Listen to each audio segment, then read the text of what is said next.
சேலம் சென்றுள்ள முதல்வர் Stalin Karl Marx நினைவிடத்தில் மரியாதை செலுத்தினார். அதிமுகவின் அனைத்து பொறுப்புகளில் இருந்தும் செங்கோட்டையன் நீக்கப்பட்டுள்ள நிலையில் அவரது ஆதரவாளர்களான சுப்பிரமணியன், ஈஸ்வரமூர்த்தி, குறிஞ்சிநாதன், தேவராஜ், ரமேஷ், மருதமுத்து மற்றும் மோகன்குமார் ஆகியோரும் பொறுப்புகளில் இருந்து நீக்கம் செய்யப்பட்டுள்ளனர். டிடிவி தினகரனின் கருத்து குறித்து நான் கருத்து சொல்ல தகுதியானவள் இல்லை. எல்லா பிரச்சனையும் தேர்தலுக்கு முன்பாக நிறைவடைந்து விடும் என பாஜக மூத்த தலைவர் தமிழிசை கூறினார்.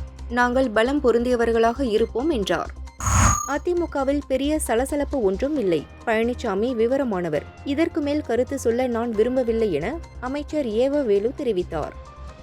கோவை தொண்டாமுத்தூரில் விவசாய நிலங்கள் மற்றும் வீடுகளை சேதப்படுத்தி வந்த ரோலக்ஸ் என்ற காட்டு யானையை பிடிக்க பொள்ளாச்சி டாப் ஸ்லிப் யானைகள் முகாமில் இருந்து முத்து மற்றும் நரசிம்மன் என்ற 2 கும்கி யானைகள் தாலியூர் பகுதிக்கு அழைத்து வரப்பட்டுள்ளன.